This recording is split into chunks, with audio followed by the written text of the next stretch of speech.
Hi guys, nandito po tayo ngayon sa Kamsa Rials or 5 CD. Lahat po na makikita nyo dito is 5 reals lang po. Yan mga nakikita nyo yan. Ito mga to guys. 5 lang po yan. Yan mga yan.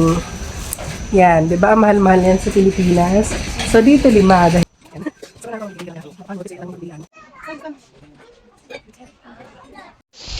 Guys, dito naman sa section na to, makikita naman po natin dito is mga organizer. Pwede lagayan to ng mga medicine kit like that. Tapos meron dito mga hairpin, ayan, mga face mask, Band-Aid. OMG, speaking of Band-Aid, ito. Naghahanap nga po pala kami ng Band-Aid doon nakaraan. Sakto-sakto meron dito. Tapos mga cotton. Mga medyas din po siya doon guys. Hindi ko na napakita sa inyo guys yung ibang area doon, no?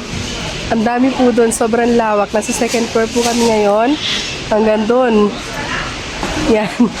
Nasa second floor po kami ngayon. Pero sa first floor pa lang kanina, mga gamit naman sa bahay. Napakamura guys. Sobrang mura. Ang sarap mamili. Yan. Ito na po ang akin na pamili. Titignan natin mamaya. Kasi yung challenge natin, hindi dapat tayo abot sa 150 SAR. Nilagayan din nga pala siya ng sabon. Ito napaka-minimalist talaga ng mga design. Ito sa mga mahilig sa mga simple, tsaka mga aesthetic design. Dito marami po siyang papipilian.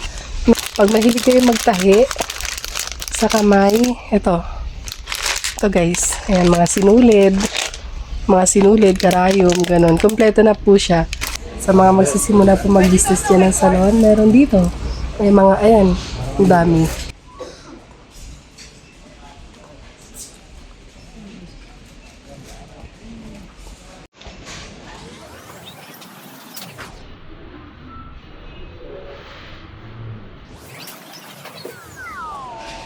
Ito, sa mga mahilig, wala na mga clay, hindi naman sila makikita.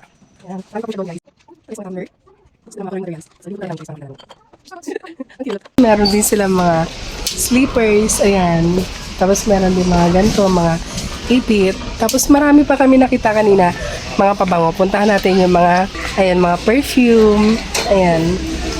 Ito po siya. Ayan po yung mga perfume. Ayan, may mga namimili rin dito mga Pinay. Yan, mga perfume po siya. Ito Ayan, amoy natin. Kumabango.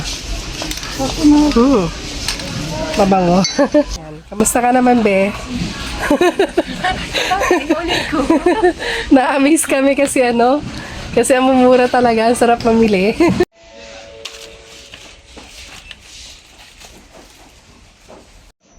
Ayan guys, lahat po ng mga laruan na yan, 5 lang. Sobrang dami po nila. Ito naman po dito, mga gamit naman po siya sa kusina, mga tray, tapos mga kitchen. Ayan, nakakuha po ako ng isa. Ito pang freezer naman po siya guys. Tapos ito, ayan, may takip po siya. Tapos mukha naman matibay. Nakakatuwa.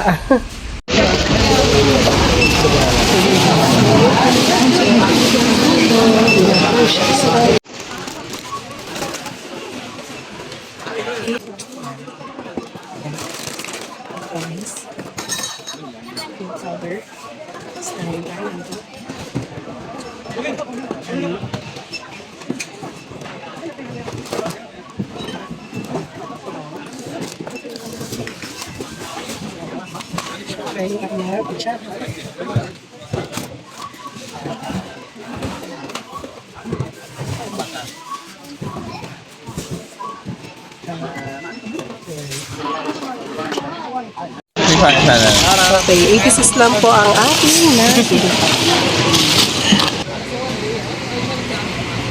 80 reals. Gila po na po kami guys.